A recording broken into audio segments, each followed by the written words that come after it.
본격적으로 알아보기에 앞서서 심리학에서 정말 유명한 실험 하나를 먼저 해보겠습니다. 자, 그림 하나를 보여드릴게요. 닭, 소, 풀이죠. 저 세 개를 하나는 빼고 나머지 둘로 묶으셔야 됩니다. 자, 어떻게 묶으실 건가요? 동양인들은 대부분 소, 풀을 고르고요. 서양인들은 닭과 소를 고릅니다. 서양인들은 그리고 이렇게 말합니다. 왜 동물과 동물을 안 묶고 동물과 식물을 묶어? 말이 돼? 그런데 왠지 우리나라에서는 이렇게 묻고 싶어집니다. 왜? 소가 풀을 먹기 때문이죠. 즉 관계적 이유 때문이라는 거예요. 자, 실험을 하나 더 해볼까요? 이 실험은 저의 그랜드 티처, 즉 지도교수의 지도교수인 인지심리학자 데드릭 겐트너 교수와 무츠미 이마이 교수가 실제로 했던 실험인데요. 가운데 있는 저 원통형 나무를 편의상 덱스라고 부르겠습니다. 왼쪽에 있는 파란색 원통은 A라고 하고요. 오른쪽을 B라고 해보겠습니다. 자, A와 B 중에 어느 게 더 가운데 있는 덱스랑 비슷해 보이세요? 이걸 영국의 런던, 프랑스의 파리 혹은 미국의 뉴욕의 거리에서 길을 막아놓고 사람들한테 물어보면 압도적으로 많은 수의 사람들이 A가 더 비슷해 이런 대답을 합니다. 그런데 우리나라를 비롯한 중국, 일본과 같은 다양한 다른 나라에서는 70에서 80% 이상, 그러니까 굉장히 많은 사람들이 반대로 B를 골라요. 자, 왜 이런 차이가 나오는 걸까요? 서양인들은 주로 같은 모양을 하고 있는 물체를 선택했고 동양인들은 같은 재료로 만들어진 물체를 선택한다는 겁니다. 이 책에서는 이유가 이렇게 나옵니다. 서양인은 개별적인 사물을 보고 있고 동양인은 연속적인 물질을 보고 있는 것이다. 자, 이게 무슨 말인가 하면요. 서양인들은 역할론적 관점에서 본다는 거예요. 기능이 같기 때문에 더 유사하다고 본다는 겁니다. 같은 역할을 할 수 있으니까 같은 구멍에 끼워 넣을 수 있는 거잖아요. 자, 그런데 우리나라에서는 본질주의적 관점이 상대적으로 더 강합니다. 본질주의가 뭐냐? 쉽게 말하자면 이거예요. 그놈의 근본이 뭔지가 궁금하다는 겁니다. 어느 집안 출신인가? 같은 집안 출신이잖아요. 그러니까 역할은 달라도 맥락, 근본 이런 측면이 강조돼서 사물을 본다는 겁니다. 자, 이런 현상은 우리가 일반적으로 글을 쓸 때도 나타납니다. 우리가 보통 자기소개서를 쓸 때 이렇게 쓰죠. 저는 해놓고 엄격하신 아버지와 자상하신 어머니 사이에서 3남 2녀 중 셋째로 태어났고 초등학교 시절부터 고등학교 때까지 반장을 2번 역임했으며 이런 얘기를 다 씁니다. 저도 예외는 아니었어요. 제가 미국에 유학을 갈 때 제출한 제 자기소개서를 보고 제 지도교수님이 심사를 할 때 이렇게 얘기를 하셨답니다. 엄격하신 아버지. 3남 2녀 중 셋째로 초등학교 시절부터 고등학교 때까지 얘는 도대체 언제 자기소개를 하는 걸까? 자, 그런데 저도 우연히 미국 친구가 쓴 자기소개서를 본 적이 있습니다. 처음에 이렇게 시작되더라고요. 저는 해놓고 27세 활발한 성격에 컴퓨터 프로그래밍 능력이 뛰어난 데니스라고 합니다. 제가 이걸 보고 뭐라고 했는지 아십니까? 되바라진 인간 아니야. 자기소개서에서 쓴 자기 얘기만 하고 있어. 자기소개서인데요. 자, 이게 어떻게 보면 모순적이지만 우리가 각자의 문화에서 자기소개서에서 보고 싶은 그 사람의 얘기가 다르다는 거예요. 동양인들은 보통 주로 나는 친구들과 노는 것을 좋아한다. 이렇게 자기가 속해 있는 사회적 맥락을 사용해서 대답을 하거나 혹은 자신의 사회적 역할에 대해서 많이 언급을 하죠. 그런데 이것과는 반대로 서양인들은 주로 나는 친절하다 혹은 나는 근면한 사람이다 이렇게 성격을 얘기하는 형용사를 사용해서 자기의 행동을 서술한다는 겁니다. 우리는 그 사람에 대해서 알고 싶어 할 때 그 사람의 관계, 그 사람의 다양한 배경을 알고 싶어 하죠. 그 사람이 어떤 맥락 속에 있는 사람인가. 그래서 우리는 이런 표현을 굉장히 자주 쓰죠. 너가 아버지 뭐 하시노? 이걸 제가 실제로 서양 후배들한테 얘기를 해줬더니 그게 지금 왜 여기서 나와야 되는 질문이냐고 이유를 모르더라고요. 그래서 서양인들이 보기에는 동양인들은 소위 TMI인 사람들이고 동양인들은 서양인을 약간 되바라지거나 아니면 지나치게 자신감 있고 더 나아가서는 심지어 자만스럽다고 바라볼 수 있게 된다는 거예요. 동양 문화권에 있는 사람들은 통합적 사고, 대상 간의 관계성 혹은 맥락에 기초해서 내가 판단해야 하는 대상과 그 대상을 둘러싸고 있는 주변을 하나로 묶어 사고하는 것을 기본으로 하는 반면 서양인들은 분석적 사고, 주변에 있는 이런 다양한 맥락보다는 그 대상 자체에 집중적으로 투자해서 사고하는 방식을 더 선호합니다. 이러한 동서양의 사고방식 때문에 광고계에서 우픈 일화가 하나 있었죠. 책에서도 소개된 내용인데요. 일본의 한 자동차 회사가 고급 세단을 미국에서 광고합니다. 그런데 이 광고 속에서 아름다운 자연 풍경을 계속 보여주고 맨 마지막에서야 그 자동차의 이름을 내보냈다고 합니다. 어떻게 됐을까요? 이 광고는 미국에서 별로 성공하지 못했고요. 대신 나무나 바위의 판매고만 증가했다고 합니다. 자연과 하나가 되는 메시지는 서양인들에게 덜 매력적이었던 거죠. 미국의 자동차 광고는 대부분 그 차가 어떤 기능을 가지고 있고 코너링은 어떤지, 제동 능력은 어떤지 이렇게 처음부터 끝까지 개별적인 기능을 열거하기 때문에 광고에서 자동차가 확실히 주인공인 경우가 대부분입니다. 우리나라의 자동차 광고 중에 드라마 미생의 주인공인 장그래가 등장하는 광고가 있습니다. 앞부분에는 장그래의 회사 생활이 계속 보여져요. 그리고 마지막쯤에 차가 달리는 모습이 나옵니다. 거기서 장그래가 이렇게 얘기해요. 나만의 완생을 향해. 내가 완생을 향해 가려면 뭔가 이 차와 함께 해야 할 것 같은 그런 기분이 들어요. 당장 달려가서 이 차를 사고 싶은 마음이 든다는 거죠. 아마 이 광고는 더 이해 못했을 겁니다. 실제로 저는 이 광고를 연구하는 심리학자인 제 미국인 동료와 본 적이 있어요. 저는 그 친구에게 이렇게 얘기했죠. 이 광고가 정말 잘 만든 광고야. 그 광고가 뭐냐고요? 요즘 어떻게 지내냐는 친구의 말에 은조로 대답했습니다. 그 장면에서 제가 번역을 해줬는데 번역하니까 정말 이상하더라고요. 요즘 어떻게 지내냐는 친구의 말에 How are you? 은조로 대답했습니다. 은조. 아니, How are you의 은조가 무슨 뜻이야? 무슨 광고가 이래? 그런데 우리가 보기에는 그 당시에 너무 센스 있고 괜찮았던 광고였죠. 주변 맥락보다는 사물에만 초점을 맞추는 서양의 사고방식과 관계와 맥락을 중요시하는 동양의 사고방식의 차이를 정말 뚜렷하게 보여주고 있는 겁니다. 자, 이와는 반대로 동서양 문화권의 사람들이 어떤 것을 가치 있게 생각하는지를 잘 이해한 덕분에 사고를 해결한 일도 있었습니다. 자, 2007년에 아프간에서 탈레반이 한국인들을 납치해 인질로 잡았던 안타까운 사건이 있었어요. 그들은 본인들의 잔인함을 보여주기 위해 두 분을 살해하고 추가로 살해하겠다고 발표하죠. 인질로 잡힌 한국인들을 구하기 위해서 한국에서 국정원 관계자가 아프가니스탄으로 직접 파견됩니다. 보통 미국의 CIA가 출동하거나 협상팀이 출동해서 정밀 타격을 할까, 특수부대를 보낼까 고민하는데 이 한국에서 온 그 국정원 관계자분은 현지에 도착하자마자 한 일이 바로 기존 협상 담당자를 파슈툰족 말을 가장 유창하게 하는 한국인으로 바꾼 겁니다. 왜냐하면 납치한 괴한들이 파슈툰족이었거든요. 당시에 아프가니스탄을 대상으로 한 서구의 협상에서는 오직 협상 능력 자체만을 중요하게 보고 있어서 그 세계에서는 찾아볼 수 없었던 전략이었다는 겁니다. 그리고 이 전략은 결국 성공했고 석방을 이뤄냈죠. 이 내용은 설득의 심리학의 저자인 로버트 치알디니의 다음 작 초전설득 책에서 직접 소개가 되기도 했습니다. 자, 과연 석방을 이렇게 이뤄낼 수 있었던 결정적인 이유는 무엇이었을까요? 석방을 이뤄낸 국정원 관계자는 협상의 핵심은 언어였다라고 얘기했지만 사실 언어적인 의사소통이 정확하고 명료했기 때문만에 협상이 성공적으로 끝났던 건 아니었죠. 그 이유는 더 원시적인 데 있었던 겁니다. 바로 친밀감 때문이었다라는 거예요.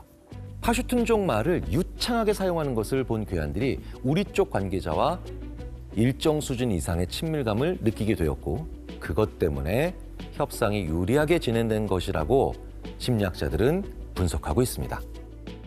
저도 이와 비슷한 경험을 실제로 합니다. 부산에 가면요, 저는요, 자갈치시장에서 아지매 한번 해봅니다.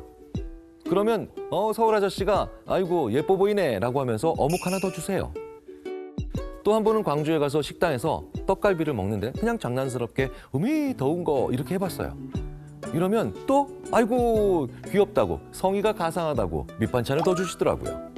사실 이 모든 게 언어에서 오는 친밀감 때문이죠. 동양인들은 인간관계 속에 조화롭게 적응하기 위해서 끊임없이 자기 비판을 하지만 서양인들은 개성을 중시하기 때문에 자신을 긍정적으로 보려고 노력한다.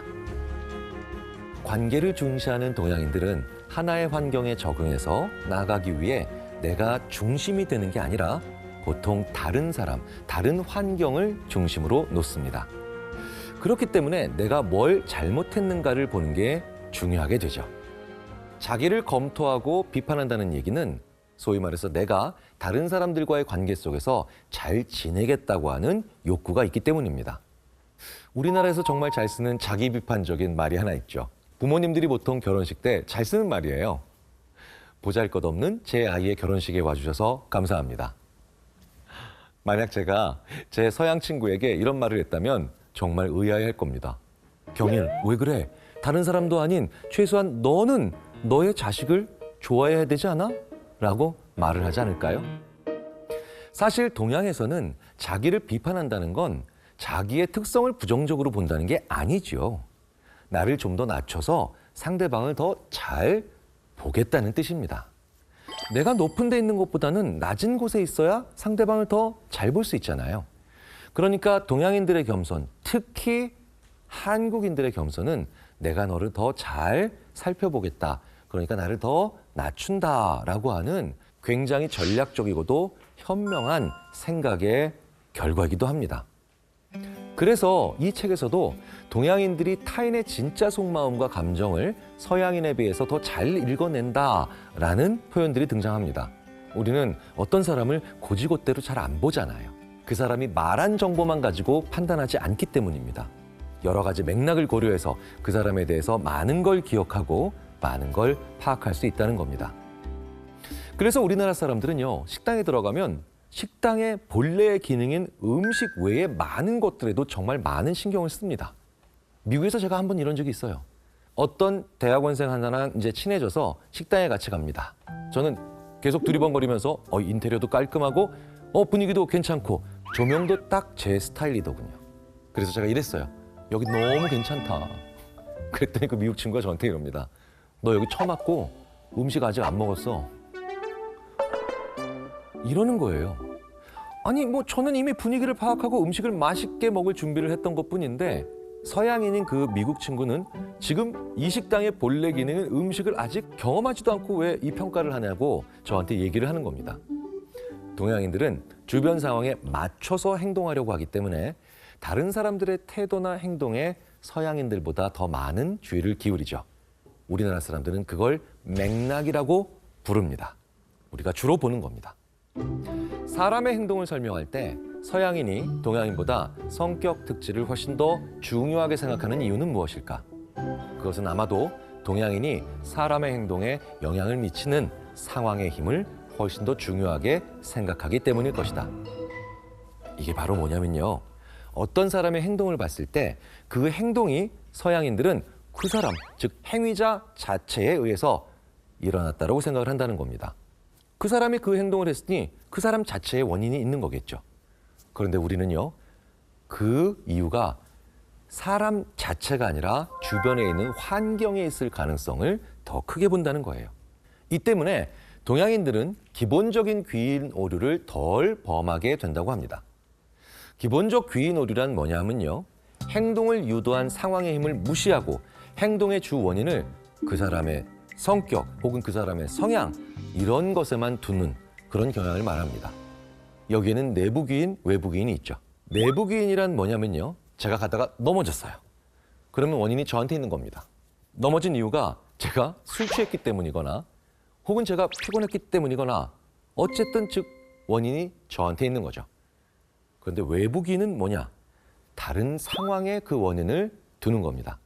제가 넘어진 이유가 외부 상황, 즉 미끄러운 바닥이나 아니면 뭔가 걸려 넘어질 만한 것들이 있는 그런 안 좋은 환경에 있을 거라는 것이 바로 외부귀인이라는 거예요.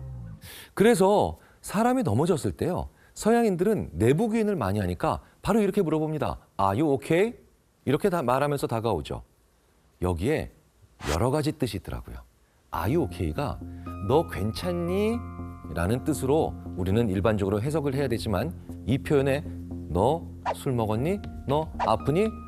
즉 네가 방금 전에 하는 행동이 너한테 원인이 있는 거야 라고 하는 전제하에서 이런 말을 할 가능성이 크다는 거예요. 그런데 한국에서는요, 사람이 넘어지잖아요. 물론 우리도 똑같이 괜찮으세요? 라고 묻습니다. 하지만 그 다음에 어떤 말이 나오느냐? 바닥 되게 미끄러우니까 조심하셔야 돼요. 이런 말들이 어렵지 않게 나온다는 거예요. 동양 사람들은 주변 상황에 맞춰서 행동하려고 하니까 어떤 사람이 넘어지면 원인이 그 사람이 아닌 미끄러운 바닥이라고 생각하는 외국인이 잘 된다는 겁니다. 저도 실제로 이 연구를 해본 적이 있죠. 한 장면이 있습니다. 대략 3분짜리 필름이에요. 며느리와 시어머니로 보이는 두 사람이 등장합니다. 그리고 이 며느리와 시어머니는 뭔가 다툼이 있는 것 같아요. 이런 장면을 서양권 국가에서 온 학생들에게 보여주고 이 논쟁 혹은 이 말다툼의 이유는 뭘까라고 하면 필름에 2명 나오죠. 며느리와 시어머니. 그러니까 며느리파와 시어머니파로 나뉩니다. 이게 바로 서양 문화권에서 온 학생들의 특징이죠. 자, 그런데 제가 이걸 한국 학생들한테 보여줍니다. 그리고 이 문제의 원인은 어디에 있느냐라고 물어봤더니 옆에 있는 서양 학생들이 정말 이해할 수 없는, 하지만 우리에게는 당연한 반응이 나오죠. 그놈 때문이에요. 서양 학생들이 이래요. 아니 그러니까 그 인간이 누구냐고. 여기선 지금 이 여성 2분, 며느리와 시어머니가 싸우고 있는데 아니 도대체 필름에 안 나온 사람이 원인이라는 게 말이 돼? 하지만 우리는 알고 있죠. 그 인간이 처신을 잘못했기 때문에 이 두 사람이 지금 싸우고 있다는 거. 제3의 원인. 즉 눈에 보이는 것에 집중하기보다는 그 상황을 만들어내는 더 주변과 맥락의 제3의 원인에 추리나 추론이 갈 수 있다는 거예요. 그리고 이런 현상들은 동서양 언론사들의 기사들을 비교해봐도 확실하게 파악할 수 있는 내용들이죠. 생각의 지도에서도 소개가 된 내용입니다. 해고를 당한 미국인 우편 배달부가 자신이 일하던 우체국에 들어와서 상사와 동료 고객들을 총으로 쏴서 살해하고 스스로도 목숨을 끊은 사건이 있었습니다. 심리학자 마이클 모리스는 미국의 기사는 범인의 개인적인 특징에만 초점을 맞추고 있음에 주목했죠.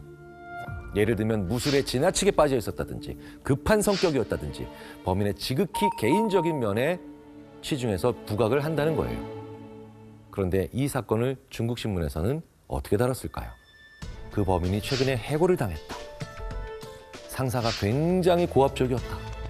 이렇게 범인의 생활 환경에 초점을 맞춰서 이 사건의 원인을 분석해 놓았다는 거죠. 그래서 마이클 모리스는 동료 대학원생인 중국 출신의 펑카이핑과 함께 연구를 더 확장해서 동서양 문화권의 학생들에게 이 사건에 대해 여러 가지 상황 요인들을 제시하고 이 요인들이 달랐다면 살인 사건이 발생하지 않았을까 아니면 그래도 발생했을까를 물어봤습니다. 중국 학생들은요, 상황이 달랐더라면 그 살인 사건은 발생하지 않았을 거라고 반응을 보였습니다. 하지만 반면에 미국 학생들은 살인 사건의 원인이 오랜 시간에 걸쳐서 형성된 그 사람, 그 범인의 내부적 특성 때문이기 때문에 상황이 달라졌어도 동일한 사건이 일어났을 거라고 반응을 보였다는 거죠. 우리나라 기사에도 이런 비슷한 경향을 볼 수 있습니다. 기차나 전철이 탈선된 사고를 예로 들어볼게요. 기사를 읽다가 맨 마지막쯤에 이런 내용들이 보통 적혀 있죠. 얼마나 지연됐는지, 그리고 이 사고로 그 주변에 있는 시민들이 얼마나 큰 불편을 겪었는지가 어떻게 보면 친절할 정도로 쓰여 있죠. 반면 미국의 기사는 어땠을까요? 대부분의 기사가 기차가 탈선되었다라고 하는 그 사고에 초점을 둘 뿐 그 전후 혹은 그 사건의 여파로 일어난 또 다른 일들, 불편함들, 많은 사람들의 이야기는 거의 언급되지 않습니다. 이렇게 상황 환경을 더 중요하게 여기는 동양과 성격 특질을 더 중요하게 여기는 서양의 차이가 뚜렷이 보이는 예라고 할 수 있습니다. 대체 얼마나 거짓말을 잘하는지 저자가 성공시킨 영화 홍보 사례를 통해 한번 살펴보겠습니다. 내 손에는 전날 이른 오후에 킹코스에서 프린트한 외설적인 스티커와 스카치 테이프가 들려 있었다. 거기서 뭘 했을까? 나는 광고판을, 그것도 내가 디자인하고 사용료를 지불한 광고판을 훼손하고 있었다. 일을 끝낸 뒤 우리는 주위를 돌며 그 광경을 우연히 목격한 것처럼 차창을 통해 사진을 찍었다. 나는 집에 오자마자 에번 메이어라는 가명으로 유명 블로그 2곳에 이메일을 보냈다. 어젯밤 집에 오는 길을 봤는데 아마 3번가와 크레센트 하이츠대로 부근이었던 것 같아요. 로스앤젤레스도 터커맥스를 싫어한다는 걸 알게 돼 기쁘네요. 이렇게 적고 사진을 첨부했다. I hope they serve beer in hell. 터커맥스가 쓴 책을 바탕으로 만들어진 코미디 영화입니다. 내용은 여성들과의 잠자리를 인생의 목표로 삼은 주인공이 결혼을 앞둔 친구를 속이고 스트립 클럽에 가면서 벌어지는 하룻밤 동안의 이야기를 다루고 있는데요. 빅스타가 나오는 것도 아니고 대규모 자본이 들어간 영화도 아닌 작은 코미디 영화에 불과했기 때문에 사실 흥행이 될 요소는 상식적으로 거의 없었죠. 그래서 라이언 홀리데이는 한 가지 전략을 세웁니다. 논란을 만들어 영화를 알리기로 결심한 거죠. 그러고는 새벽에 아무도 몰래 자신이 홍보하는 영화 광고판을 훼손시킨 후 여성을 혐오하는 내용의 영화는 꺼져라 라고 쓰인 스티커를 붙여놓습니다. 그리고 우연히 이 광경을 목격하고 사진을 찍었다며 훼손된 광고판 사진을 유명 블로거에게 이메일로 보내 이 영화를 둘러싸고 있는 논란이 마치 실제로 일어났다는 것처럼 제보를 하죠. 그 결과 2주도 채 되지 않아 전국의 대학에서 수천 명의 학생이 여성을 혐오하는 이 영화의 상영을 반대한다며 시위를 벌였고 각종 신문과 TV 뉴스에 이 소식은 대대적으로 보도가 됩니다. 영화가 개봉하는 주에는 워싱턴 포스트와 시카고 트리뷴 같은 유명 매체에 영화를 비난하는 사설이 실리며 돈 한 푼 들이지 않고 유명세를 얻게 되고 결국 DVD 시장에서 거의 광신적이라고 부를 만한 인기를 끌게 되죠. 자, 심리학자로서 이 홍보 전략은 사람들의 관심을 불러일으키면 그 불러일으킨 이유에 대해서는 전혀 사람들은 고민을 하지 않은 채 그 관심만 가지고도 열기를 만들어내고 그 열기는 다시금 찬반 양론을 만들어내면서 우리는 그게 중요하다라고 생각하게 만들어내는 아주 어처구니 없는 사건의 연쇄가 일어난다는 거죠. 우리는 중요해서 그것에 대해서 생각을 할까요? 아니면 그것에 대해서 시끄럽게 얘기하기 때문에 중요하다는 생각을 할까요? 양쪽 다 가능합니다.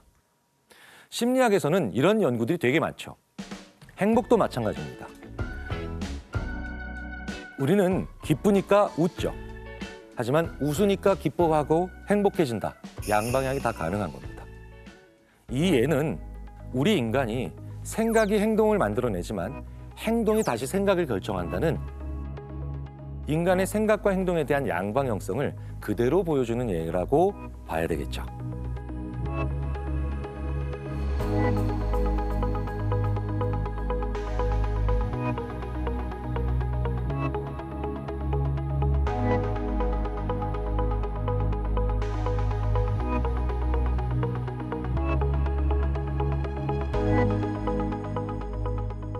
역사적으로 초기의 신문은 정당의 사교 모임에서 출발했다고 합니다. 당번은 보통 1년에 약 10달러를 내고 구독하는 형태로 팔렸는데 벤자민 데이가 뉴욕 선을 창간하면서 신문의 거의 모든 것이 바뀌었다고 하죠. 그는 거리에서 실업자를 고용해서 신문을 한 번에 한 부씩 팔기 시작했습니다. 그러다 보니 길모퉁이와 술집 혹은 기차역에서 판매 경쟁을 벌일 수 있을 만큼 흥미진진하고 야단스러워했죠. 그래서 벤자민 데이는 이렇게 말합니다. 우리 신문업계 사람들은 타인의 재난을 최고로 즐긴다. 하지만 거리에서 매일 새로운 홀을 팔아야 하기 때문에 내일 신문을 팔려면 또 다른 새로운 사건이 벌어져야만 했던 겁니다.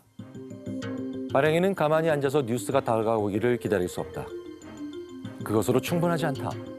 자연적으로 발생하는 것은 충분히 흥미진진하지 않다. 그러므로 신문이 팔리게 해줄 뉴스를 만들어내야 한다. 기자들은 구경거리와 사건을 취재하기 위해 파견됐을 때 뉴스가 있으면 취재하고 없으면 만들어내는 것이 자기의 이름을 알았다. 여기서 기사가 없으면 만들어내야 한다는 게 어떤 의미인지 알아야죠.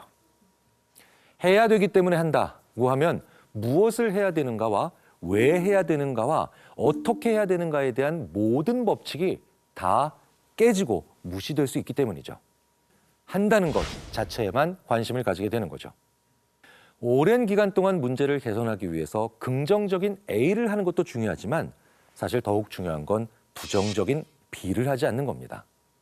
의사 선생님들께서 이런 말씀을 하시죠. 허리가 아프다면 해당 부위가 아물 때까지 쉬고 디스크를 유발하는 동작을 피하는 것, 즉 하지 않는 것이 가장 중요합니다. 그런데 건강 프로그램이나 홈쇼핑에서는 허리에 좋은 운동, 이런 동작을 막 따라하게 하고 심지어 허리 건강 의자 등을 사라고 권하죠. 이렇게 무엇을 하는 것과 무엇을 안 하는 것, 이걸 심리학에서는 go, no-go 프레임이라고 합니다. go는 뭘까요? 당연히 해야 될 걸 하는 거죠. no-go는 뭘까요? 안 해야 될 걸 정말로 안 하는 겁니다. 지금 우리 사회는 안 해야 될 걸 정말 안 해야 되는데 그걸 하기 때문에 문제가 많이 일어나는 사회가 되죠. 노고를 잘 못하는 사람들이나 사회의 특징은 뭘까요?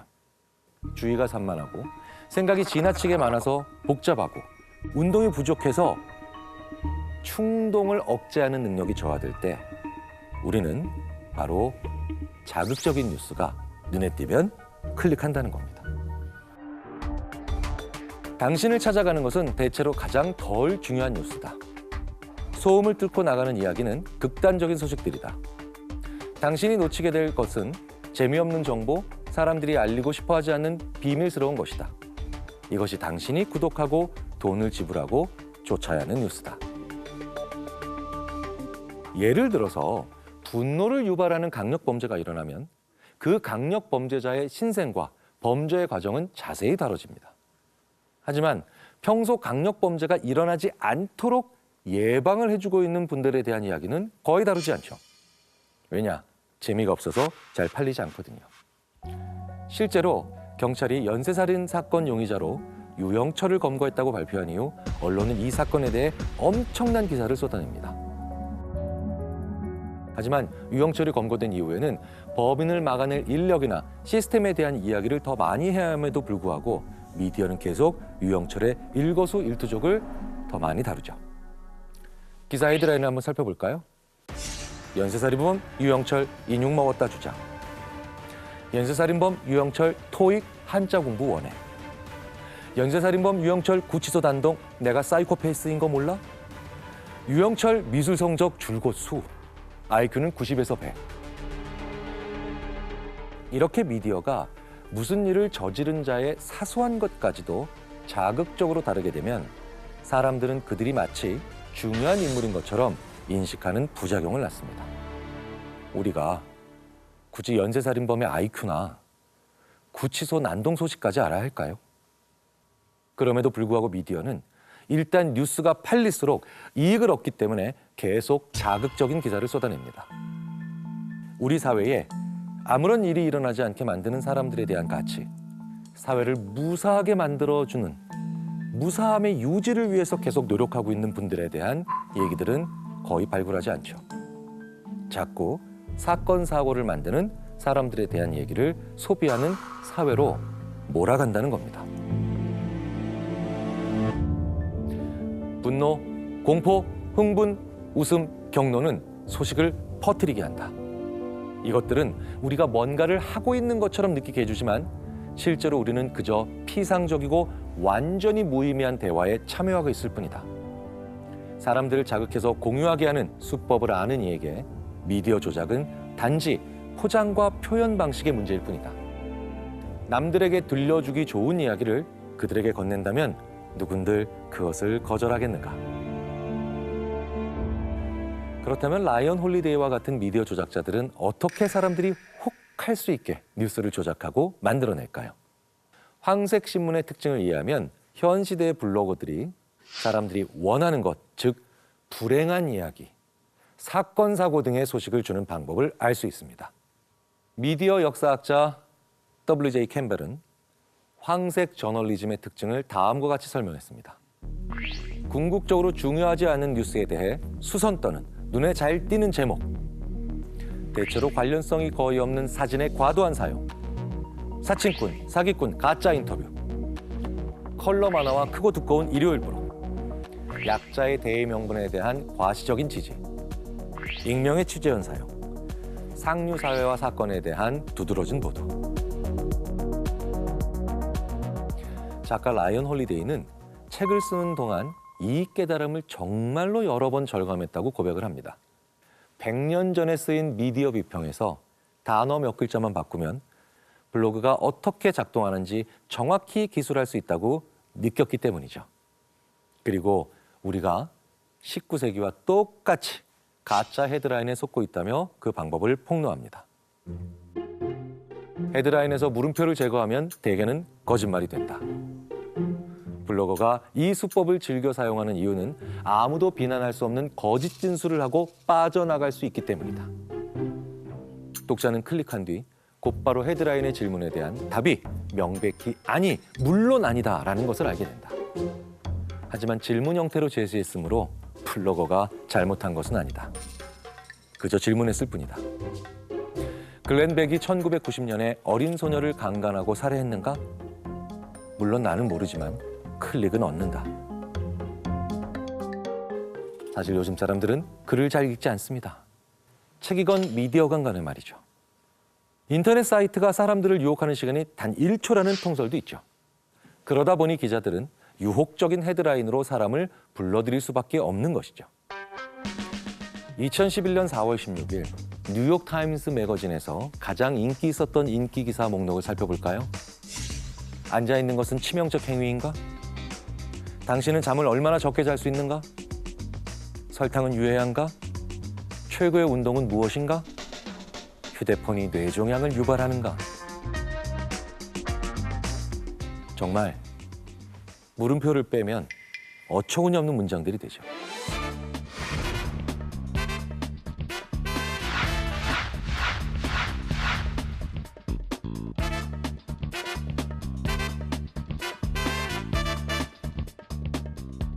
우리는 뉴스에서 이런 의문형 헤드라인들을 그런데 굉장히 흔하게 접할 수 있습니다. 블로거는 독자로 하여금 미묘하고 공정하게 기사를 읽게 하려고 헤드라인으로 장난 좀 친 것뿐이라고 할지 모릅니다. 하지만 그건 새빨간 거짓말이죠.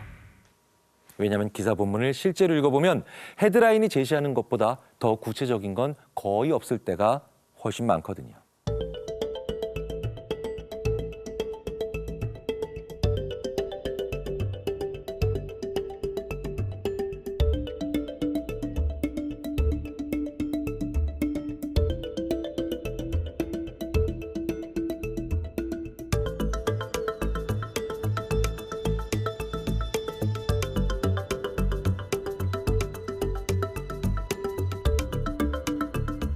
현재의 미디어는 자신을 대신해 조사를 해주고 일을 해주는 다른 누군가에게 전보다 훨씬 의존한다고 우리는 알고 있습니다. 그도 그럴 것이 자기가 직접 기사를 발굴하고 취재하지 않아도 수십, 수백 건의 보도자료가 쏟아져 나오거든요. 이런 상황을 가장 잘 보여주는 것이 오늘날의 과학보도입니다. 과학학술지는 관행, 윤리 이런 여러 가지 요인에 의해서 제약을 받지만 대학 웹사이트와 홍보 담당자는 그렇지 않죠. 거의 날마다 기자에게 전달되는 보도자료에서 어떤 대학의 어떤 교수가 이룬 사소한 발견이 엄청나고 획기적인 발견으로 선전이 됩니다. 그리고 블로거들은 그대로 옮겨 적죠. 그래서 한 용감한 저널리스트가 최근 이 관행에 맞서서 상황이 얼마나 심각한지를 보여줬는데요. 그는 수많은 데이터를 무작위로 긁어 모아 연구를 지어낸 다음 다이어트와 초콜릿 섭취 사이의 상관관계를 찾아내고 가짜 연구를 만들어서 기념비적이지만 터무니없이 비과학적인 발견을 한번 발표해봤습니다. 초콜릿을 먹으면 체중을 줄일 수가 있다. 정말 말도 안 되게 획기적이죠. 그리고 각 블로그와 사이트에 이 연구에 대한 보도자료를 뿌립니다. 어떻게 됐을까요? 유명 블로그부터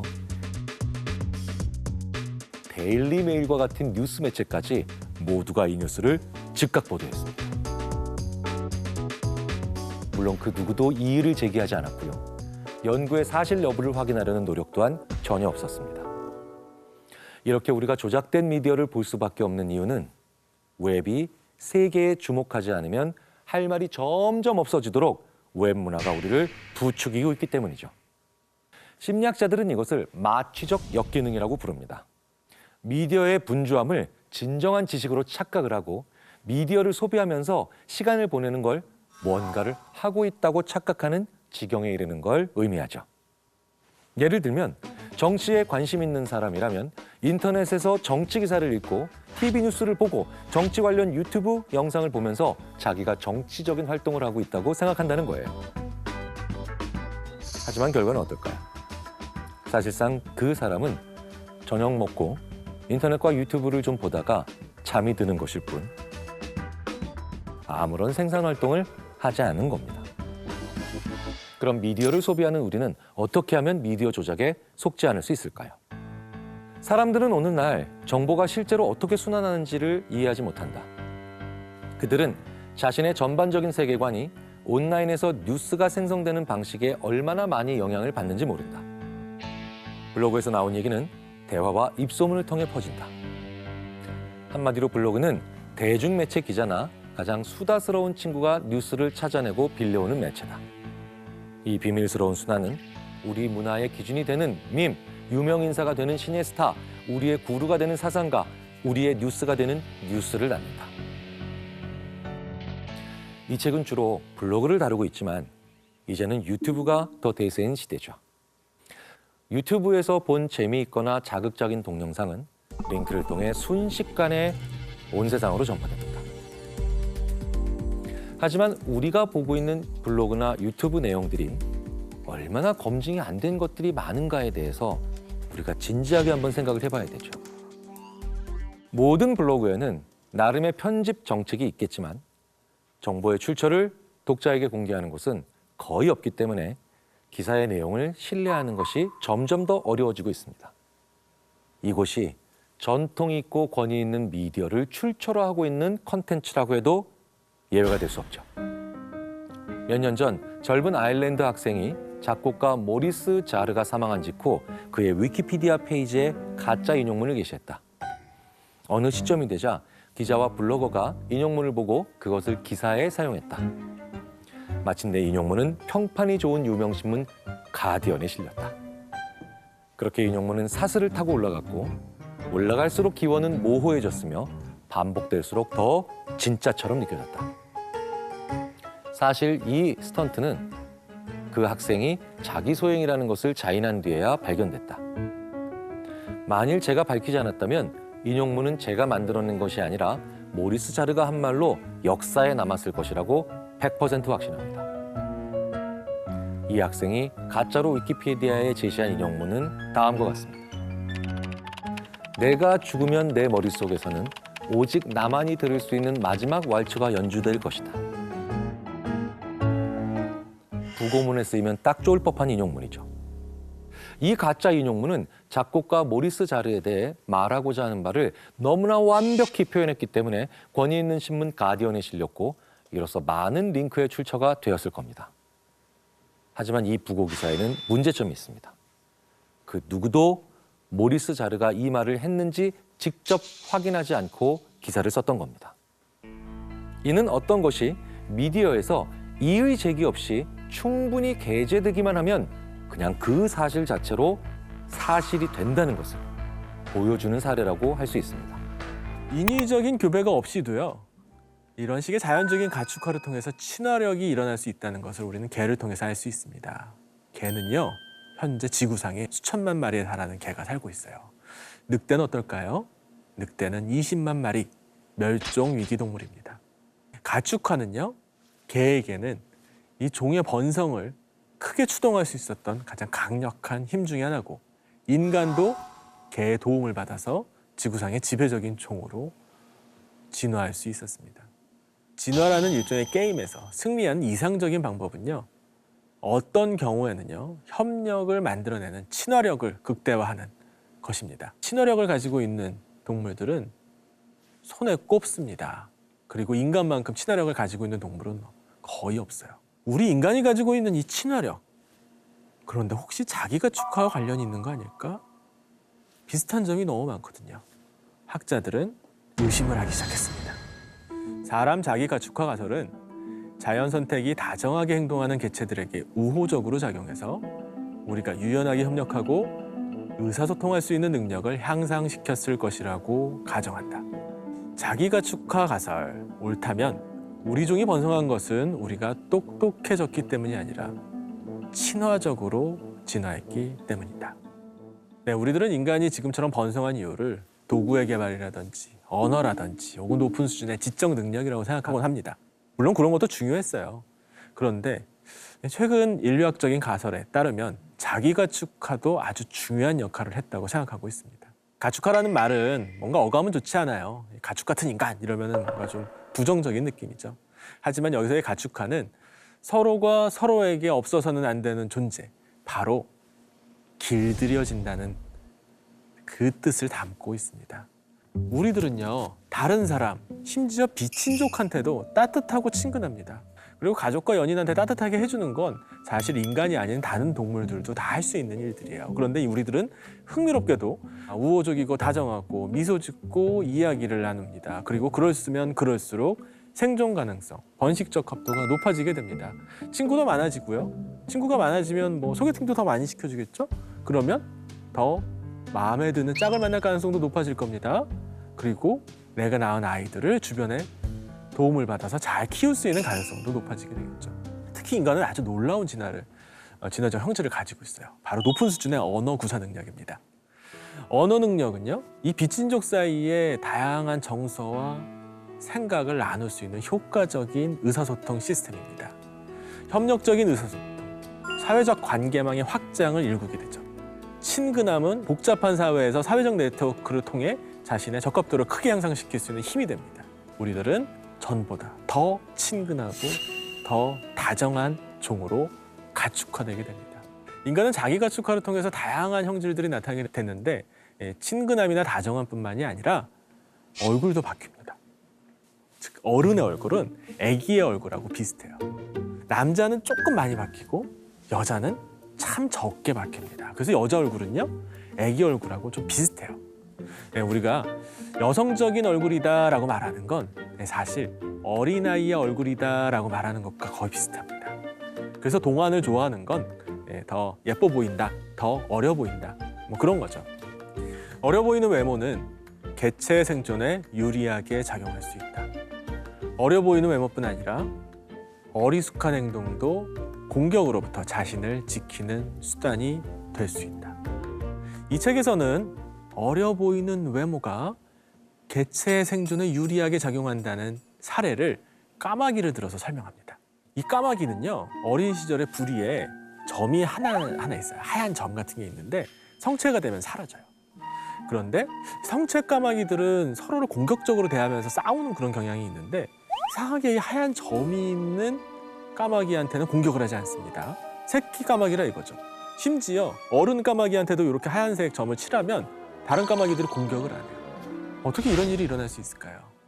콘라드 로렌츠를 비롯한 동물행동학자들은 귀여운 얼굴이 우리들한테 돌봄이라고 하는 선천적 해발기구를 활성화시키는 자동화된 신호다라고 주장을 합니다. 여러분, 귀여운 대상을 볼 때 마음속에 어떤 마음이 듭니까? 보살피고 싶은 마음이 생겨요. 이건 곰곰이 따져보고 내리는 결정이 아니에요. 아이의 얼굴이 우리들에게 그러한 돌봄의 감정을 유발하는 강력한 힘이 있기 때문입니다. 어린 애들은요, 그게 동물이든 인간이든 자신이 스스로 자기를 보호할 능력이 없어요. 부모가 됐던 주변 사람이 됐던 도움을 적극적으로 받아야 됩니다. 주변의 동종 개체들한테 도움을 적극적으로 받지 못한 새끼들은 생존하기가 어렵습니다. 귀엽지 않은 새끼들은 귀여운 새끼보다 불리했거든요. 본능적인 행동이지만 결국 긴 진화를 통해 가지고 무의식적으로 의도하고 있는 행동인지도 모릅니다. 아기를 귀여워하는 본능은 다른 종의 새끼를 볼 때도 활성화됩니다. 네, 우리들은 유기견 보호소에 가서 쭉 개들을 보고 내가 입양하고 싶은 개를 고릅니다. 만약에 오랫동안 주인을 찾지 못하면, 그리고 유기견 보호소의 자리가 부족해지면 살처분이 된다고 합니다. 어떤 개가 새로 주인을 만나서 다시 새로운 삶을 시작하고 새끼도 낳을 가능성이 높을까요?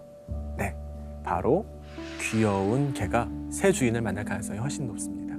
뭐 귀엽지 않은 개한테는 좀 슬픈 일이긴 하겠습니다만 긴 진화사를 통해서 이런 일이 계속 반복됐습니다. 가축은요, 주인이 포식자의 공격도 막아주고 먹을 것도 주고 보금자리도 마련해 줍니다. 심지어 번식도 주인이 얘한테 번식적 기회를 더 많이 줄 수도 얘한테는 덜 줄 수도 있어요. 이런 식의 피드백, 되먹임이 수십, 수백, 수천 세대 반복되면서 가축은 성체가 되어도 점점 귀여운 형태를 가지도록 진화했습니다. 특히 인간과 가까운 동물, 바로 개나 고양이에서 이런 현상이 두드러지게 나타납니다. 뭐 말이라든지 이런 가축들은 우리가 타고 다녀야 되니까 그런 신체적인 능력이 더 중요하죠. 그런데 집에서 키우는 가축들 상당수는 나이가 들어도 아주 귀여워요. 인간도 그래요. 인간은 스스로 가축화된 동물이에요. 인류가 만들어낸 이 높은 수준의 사회적 존재는 사실상 우리 모두가 모두에게 주인이에요. 그러면서 동시에 우리는 우리 모두의 가축입니다. 어감이 마음에 들지 않아도 우리는 다른 사람의 도움 없이 살 수 없고 우리 주변에 있는 사람들 중에서 더 마음에 들고 사랑스러운 사람들한테 더 많은 것을 제공하는 주인의 역할도 동시에 합니다. 그래서 인간은 어른이 되어도 제법 귀여움을 유지하고 살아갑니다. 독특한 종입니다. 인간은요, 어른이 돼도 놀기 좋아해요. 40, 50, 심지어 70, 80 저희 할아버지 할머니도 노는 거 좋아하세요. 호기심이 많아요. 장난칩니다. 놀이공원이 전 세계에서 이렇게 계속 번성하는데 놀이공원을 찾는 건 아이들이 아니라 주로 어른들이에요. 재밌거든요. 애교 부립니다. 아양도 떱니다. 왜 그럴까요? 심지어 의도적으로 더 귀여워지려고 최선을 다합니다. 아니라고요? 여러분은 아닙니까? 여러분들의 SNS에 어떤 사진을 올리시나요? 여러분들이 올리는 사진은 조금 더 귀엽고 조금 더 사랑스럽고 조금 더 어려 보이는 얼굴들, 그런 사진들을 아마 선택적으로 올리실 거예요. 볼을 부풀리고 손가락을 이렇게 갖다 대고 가능한 한 귀엽게 보이려고 하는 사진이 SNS에 가득합니다. 네, 사회는 점점 고도로 복잡해지고 있습니다. 우리는 야생의 삶을 살 가능성이 극단적으로 줄었습니다. 나는 자연인이다. 뭐 이런 프로그램의 주인공. 정말 남다른 삶을 사는 것 같죠? 우리가 살고 있는 이 인간 사회에서는요, 포식자의 공격을 받을 일이 그렇게 흔하지 않아요. 육체적인 힘으로 짝을 구하기도 어렵습니다. 우리들은요, 주변의 사랑을 받고 관심을 받을 때 짝도 먹을 것도 그리고 생존의 가능성도 높아지게 됩니다. 유형화된 외모, 유형화된 행동이 더 유리한 세상입니다. 우리가 우리에게, 서로가 서로에게 귀여움을 권하는 것, 어떻게 보면 생존을 위한 길인지도 모릅니다. 바로 자기가축화 가설이죠. 사람 자기가축화 가설은 관용적일수록 사회적 상호작용에서 얻는 보상이 커졌을 걸로 예측한다. 동시에 이 가설은 감정 반응을 억제하고 관용을 베푼 후 돌아오는 보상을 계산할 줄 알았던 점에서 우리가 그 어떤 종과도 확실하게 다르다는 것을 입증할 수 있었을 것이다. 인간의 가장 중요한 특징 중에 하나는 바로 긴 수명입니다. 오늘 여러분이 만나는 사람이요, 너무 짜증나고 싫을 수도 있겠지만 절대 그 사람하고 대판 싸우지 마세요. 회사 그만두고 때려칠 때 책상이라도 확 뒤엎고 나가겠다. 그러면 안 돼요. 왜냐하면 긴 세월 동안 사회적 관계를 이루기 때문에 또 만날 일이 있습니다. 그리고 우리들은 누가 나한테 뭘 줬는지 안 줬는지를 정확하게 기억합니다. 이런 독특한 인지 능력의 진화를 통해서 아주 흥미로운 일이 벌어집니다. 바로 은혜에 보답하고 원수에게 복수하는 일입니다. 장기적인 상호 관계를 통해 가지고 대인 관계의 대차 대조표를 계속 적어 나갑니다. 그리고 내가 누구를 만날 때 어떤 행동을 할지 결정하게 됩니다. 이러한 선택적 혹은 차별적 협력의 전제 조건이 하나 있어요. 바로 개체 구분 능력입니다. 흥미롭게도 인간을 제외한 다른 동물들은요, 같은 종에 속하는 동물들을 알긴 알아요. 내가 뭐 새면 제가 나랑 같은 새야. 내가 물고기면 제가 우리 종에 속하는 물고기야. 이거는 식별해요. 그런데 하나하나를 구분하지는 못합니다. 하지만 인간은 아닙니다. 철수, 영희, 민수, 민호 다 하나하나 구분할 수 있어요. 이렇기 때문에 이 이기적이고 계산적인 삶이 아니라 관대한 삶이 더 중요해지게 됩니다. 동물과 달리 사람에게는 새로운 사회적 범주가 나타나는데 바로 집단 내 타인이다. 우리는 한 번도 만나본 적이 없는 사람도 우리 집단이라고 인식할 수 있다. 같은 스포츠팀 유니폼을 입은 사람, 같은 동호회 사람이면 우리 집단이 된다. 십자가 목걸이 하나로 우리 편으로 여기기도 한다. 현대인의 삶은요, 이 능력이 주도한다고 볼 수 있습니다. 바로 집단을 구분하는 능력이죠. 우리는 모르는 사람들에게 둘러싸여 살아갑니다. 하지만 적극적으로 서로를 돕습니다. 대표적인 예가 바로 세금입니다. 여러분들이 내는 세금, 여러분들이 한 번도 본 적이 없는 사람들을 위해서 쓰이게 됩니다. 장기를 기증하는 친절도 마찬가지입니다. 우리나라의 장기기증법은 내가 장기를 기증해도 누가 받았는지 알려주지 않아요. 이상한데? 이거는 귀여워서 그런 것도 아니고 친족이라서 그런 것도 아니고 그 사람과 앞으로의 장기적인 협력 관계를 전제한 것도 아닌데 우리는 왜 주변 사람들을 도울까? 모두 모르는 사람에 대한 친화력이에요.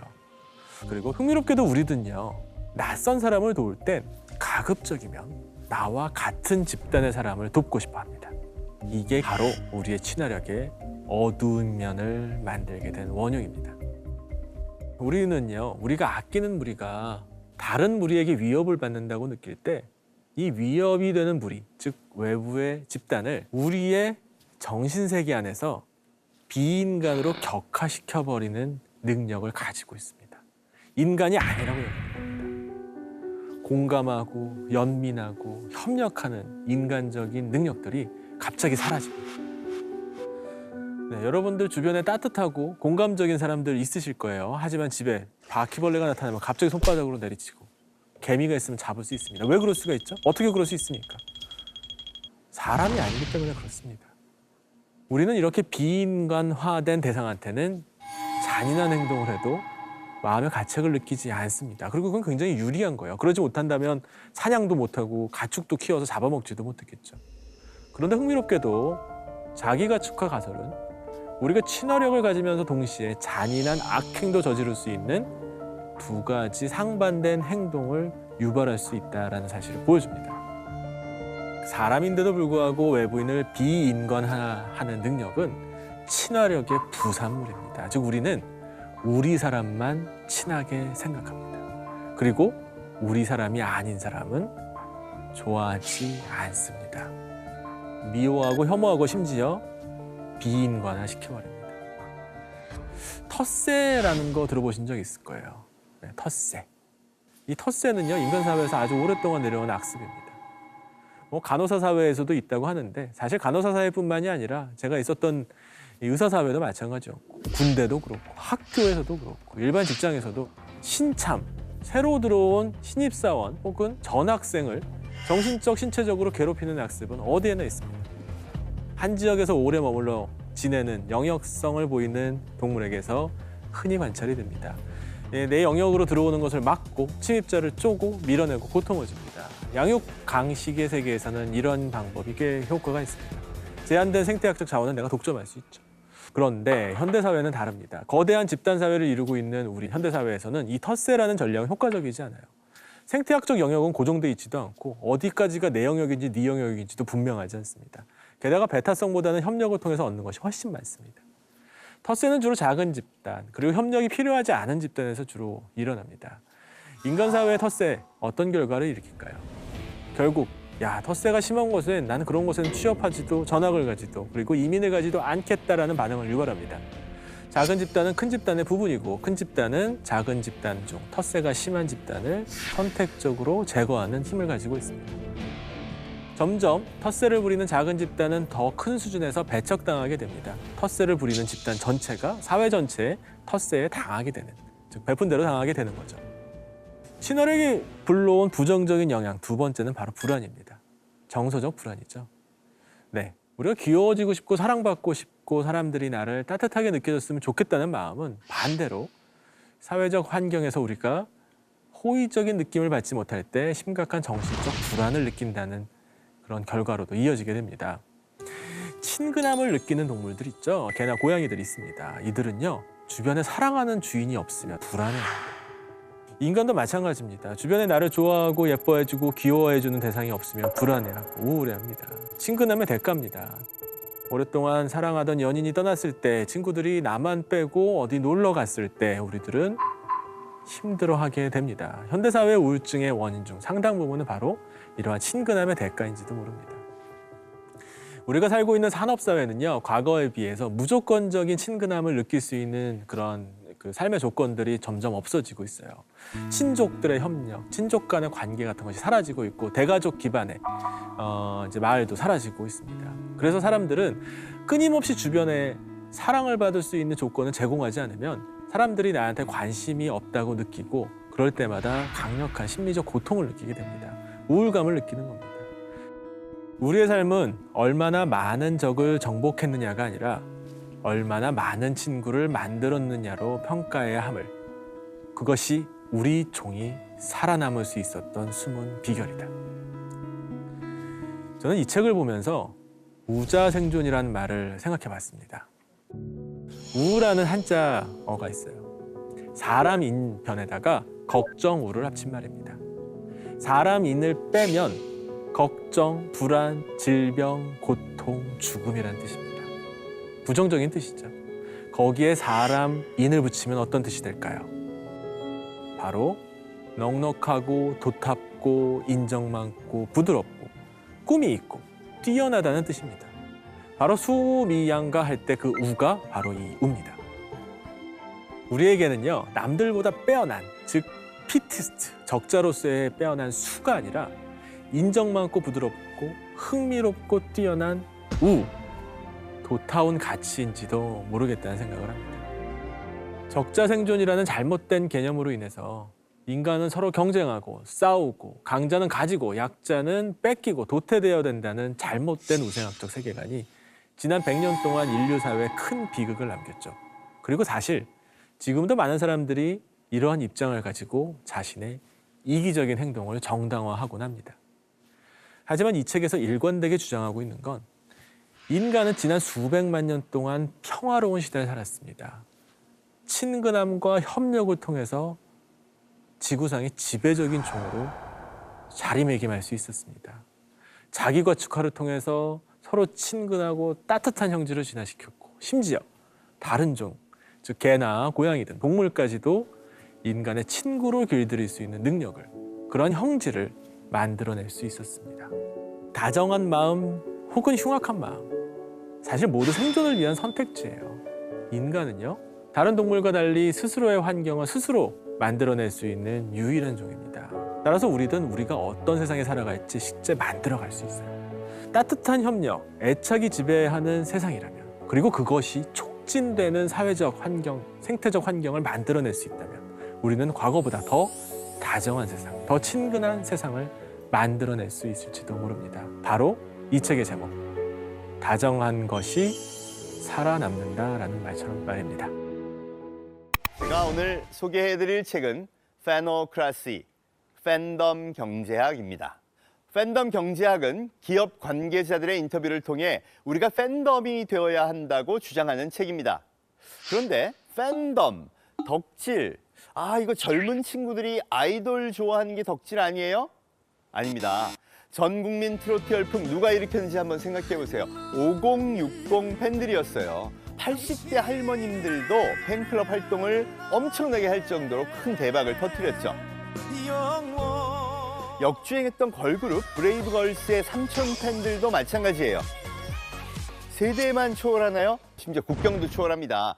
영국의 한 잡지사가 각 나라의 문화적 매력 지수를 분석해서 국가별 순위를 매기는데요. K 콘텐츠가 세계 2등, 자본이 지배하던 시장이 소비자 팬덤으로 이동했다는 걸 보여주는 데이터입니다. 저는 이걸 팬덤 로드가 열렸다고 얘기합니다. 전 세계 무역이 일어났던 실크로드가 이제는 K 팬덤 로드로 새롭게 열린 거예요.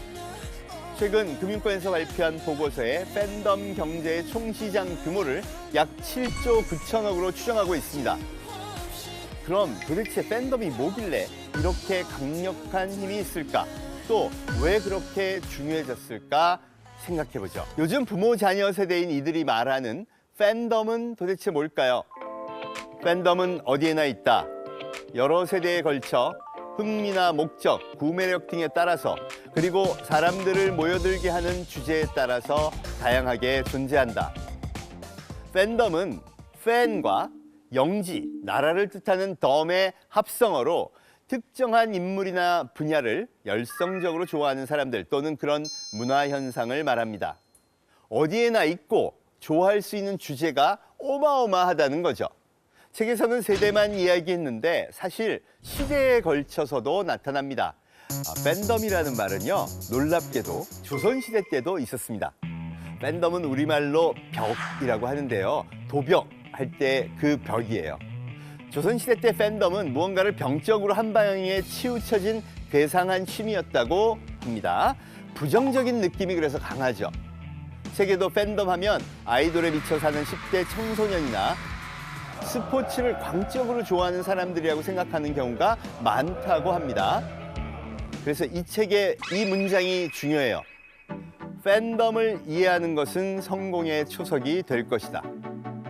팬과 팬덤 문화를 이해해야 하는 또 다른 중요한 이유는 같은 관심사를 가진 사람들에게 자신을 노출시키는 것은 인간의 삶을 더 행복하게 만들기 때문이다.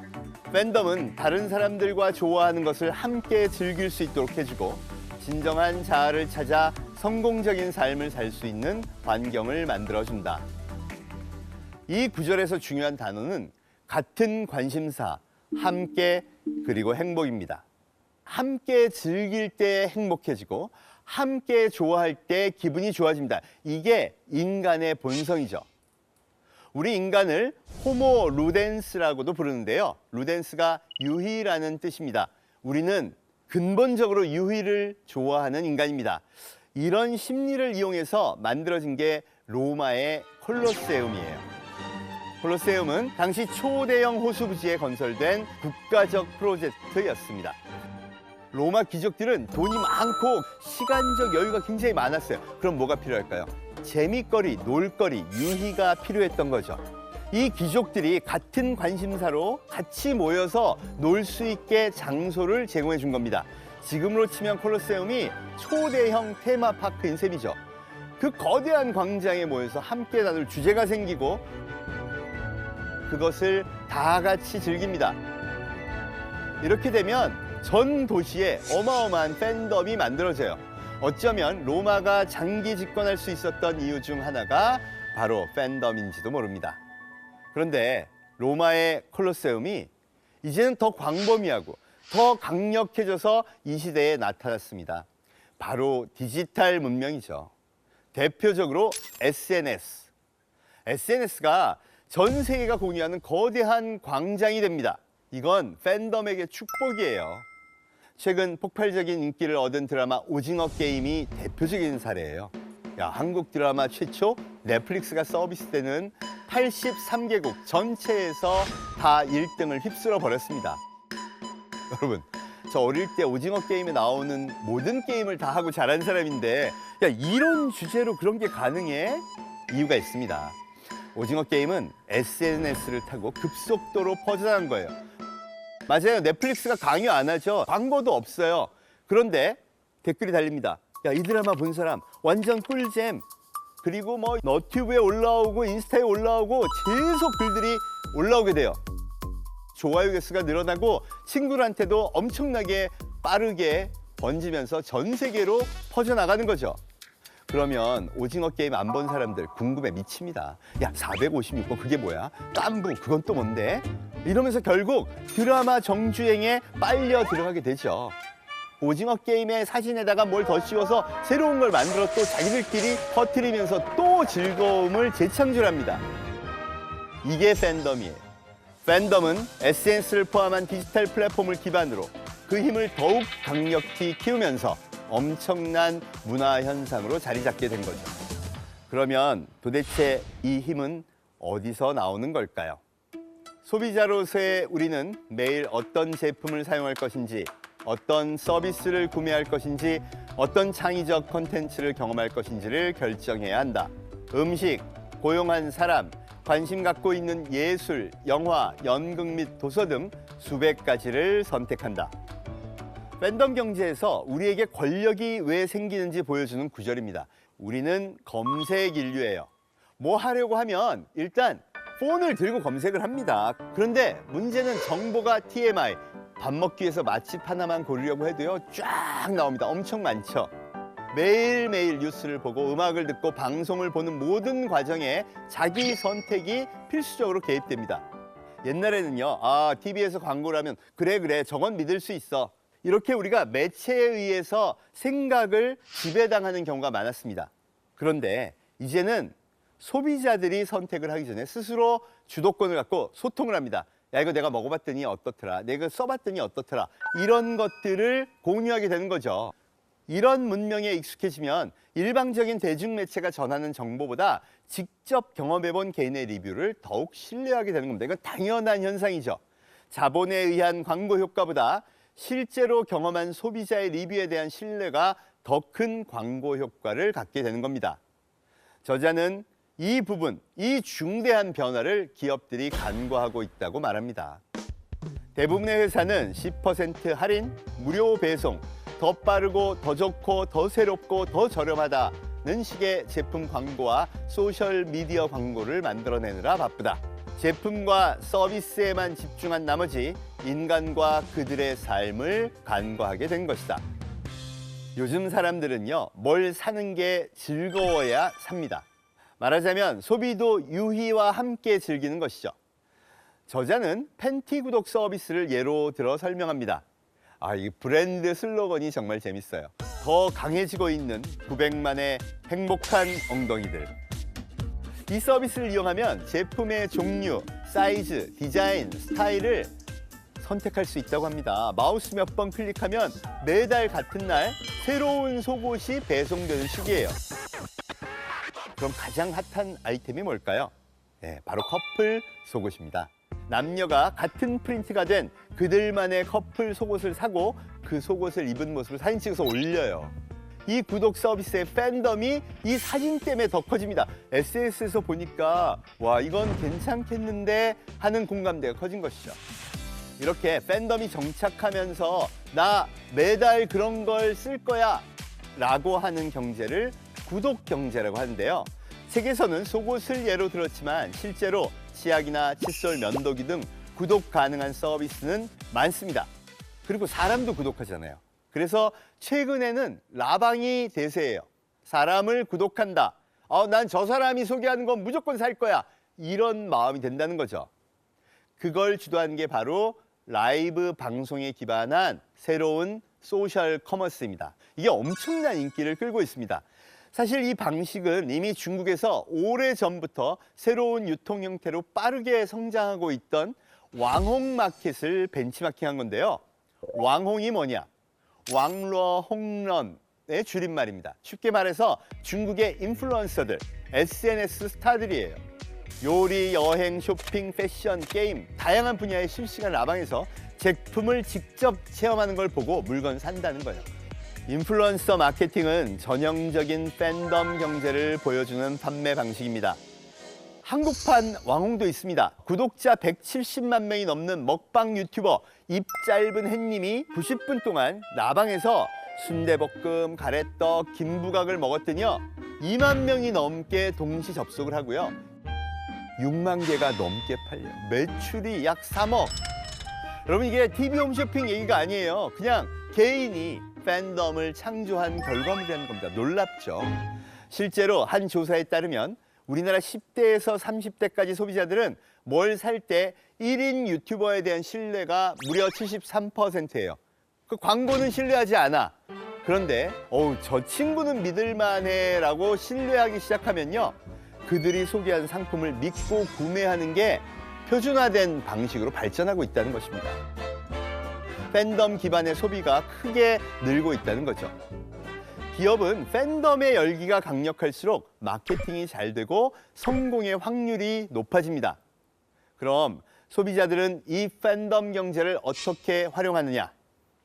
어느 기업에 팬덤이 있는지 알면 투자가 가능합니다. 팬덤으로 성공한 기업들 한번 볼까요? 요즘 직거래 어디서 해요?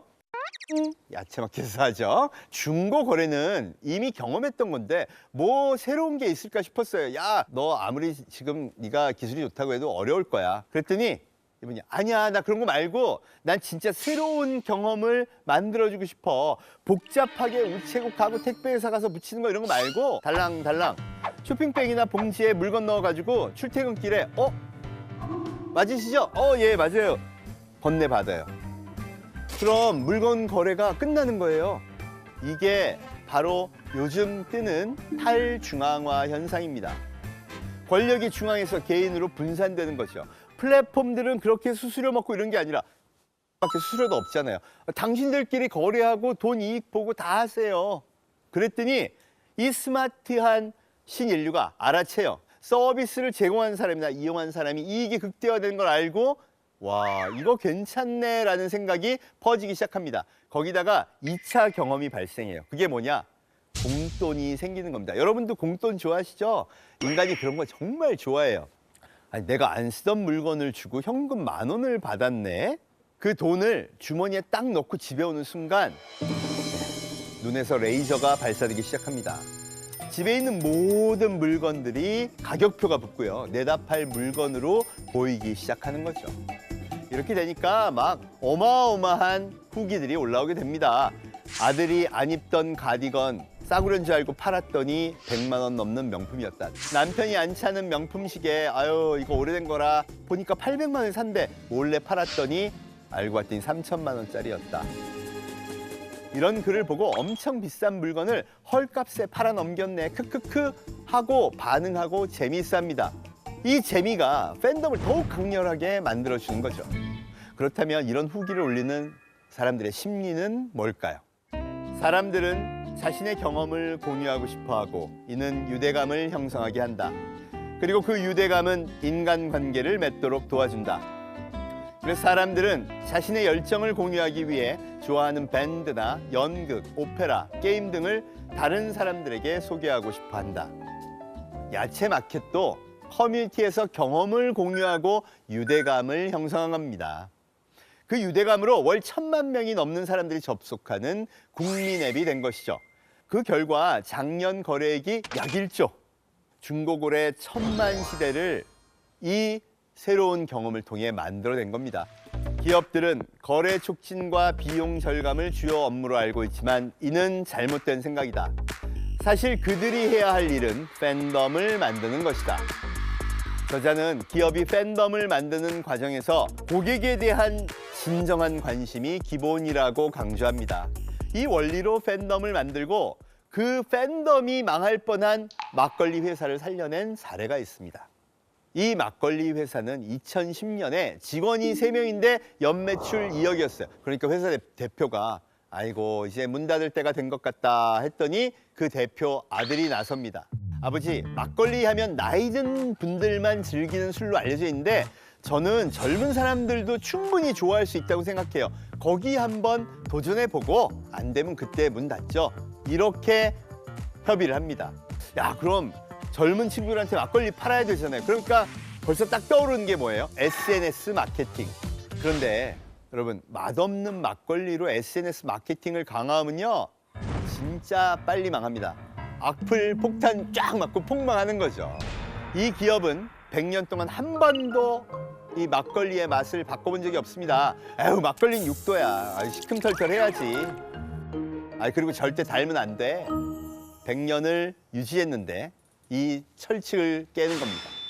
바꾸는 기준은 데이터. 바로 고객을 기반으로 한 데이터입니다. 이 사장은요, 막걸리 블라인드 테스트를 해요. 4도짜리, 5도짜리, 6도짜리, 7도짜리 다 만들어 놓고 맛도 쌉쌀한 맛, 달달한 맛, 뭐 쓴맛, 신맛 다 만들어 놓고 어느 게 제일 맛있냐 블라인드 테스트를 합니다. 그랬더니 자기가 타겟하는 2030 세대가 5도래요. 그리고 달달한 맛이 좋대요. 그래서 100년의 전통을 깨고 5도로 맞춰서 출시를 합니다. 그럼 거기서 끝났으면 됐냐? 안 됩니다. 여러분, SNS 마케팅에 팬덤이 생기려면요 정말 디테일에 강해야 돼요. 디자인이 괜찮네. 와, 이건 포장도 멋진데? 봤더니 인스타에서 마케팅도 해. 그러면 쓱 찍어서 올려도 되겠구나라고 생각하게 되죠. 이렇게 고객을 중심으로 태세 전환을 하니까 2억이었던 연매출이 10년 만에 200억을 돌파합니다. 이게 바로 펜테크예요. 고객의 심장을 울려서 디지털 SNS를 통해 번지게 하라. 좋은 경험은 고객을 붙잡아두는 힘을 갖고 압도적인 경험은 고객을 열정적인 마케터로 만드는 마법의 힘을 갖게 된다는 것이죠. 돈도 안 줬는데 기업을 홍보해주는 마케터가 막 수만 명이 생긴다는 거예요.